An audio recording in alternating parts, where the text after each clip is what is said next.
કે મંદિર ઉપર કંકુના ડાઘ, સિંદૂરના ડાઘ લાગ્યા હશે તો જોવામાં તો ખૂબ ખરાબ લાગશે, પરંતુ પ્રશ્ન એ છે કે આપણે મંદિરને સાફ કઈ રીતે રાખી શકીએ.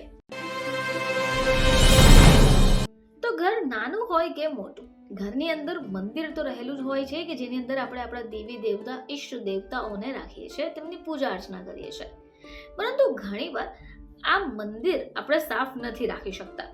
તમે અમુકના ઘરે જોયા હશે કે મંદિર ઉપર કંકુના ડાઘ, સિંદૂરના ડાઘ લાગ્યા હશે તો જોવામાં તો ખૂબ ખરાબ લાગશે, પરંતુ પ્રશ્ન એ છે કે આપણે મંદિરને સાફ કઈ રીતે રાખી શકીએ. તો જો લાકડાનું મંદિર હોય તો એને સાફ કરવું એટલું સરળ નથી. ઘણીવાર એની પર લાગેલા ડાઘ દૂર નથી થતા, અને જો મંદિર સફેદ હોય તો ચિંતા જ વધી જશે, કારણ કે એના ઉપરથી ડાઘ સાફ કરવા એકદમ સહેલા નથી. જો તમે પણ આ પ્રશ્નોથી હેરાન થઈ ગયા છો તો આજનો આ આર્ટિકલ તમારે કામનો છે. અમે તમને એવી ટિપ્સ આપીશું કે જેની મદદથી તમને તમારી સમસ્યા દૂર કરવામાં સરળતા મળશે.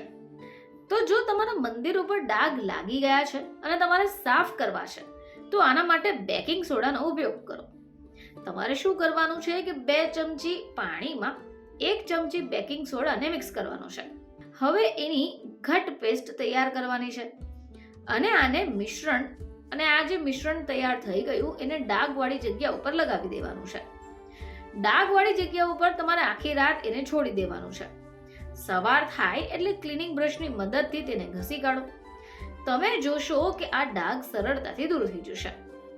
માની લો કે તમારા મંદિર ઉપર ડાઘ હજી પણ ગયા નથી, તો તમારે શું કરવાનું કે અઠવાડિયામાં 2 થી 3 વાર આ જ પ્રોસેસ કરવાની છે. તમે જોશો કે ચોક્કસપણે આ ડાઘ દૂર થઈ ગયા હશે.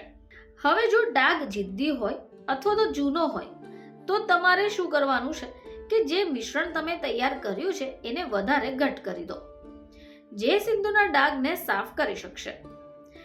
હવે આના માટે તમે અડધો બાઉલની અંદર પાણીને લઈ 1 કે 2 ચમચી વિનેગરને મિક્સ કરી દો.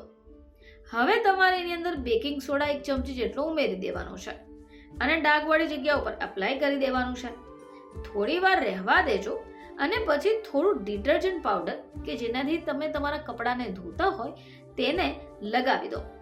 હવે એને ક્લિનિંગ બ્રશથી હળવા હાથે તમારે સાફ કરી દેવાનું છે. તમે જોશો કે આ ડાઘ ભાગી ગયા હશે. જો તમારા ઘરમાં વિનેગર નહીં હોય તો તમે લીંબુને લઈ શકો. આના માટે પણ અડધો બાઉલ પાણીમાં 1 ચમચી બેકિંગ સોડાને મિક્સ કરી 2 લીંબુ કાપીને રસને મિક્સ કરી દેવાનો છે. ડાઘ ઉપર લગાવી બ્રશની મદદથી સાફ કરી દેવાનું છે. તમે જોશો કે ચોક્કસપણે આવા ડાઘ દૂર થઈ ગયા હશે અને તમારું મંદિર પણ ચોખ્ખું દેખાશે. ફરીથી તમારી સમક્ષ હાજર થઈશું. ત્યાં સુધી જોતા રહેજો ખબર છે .com.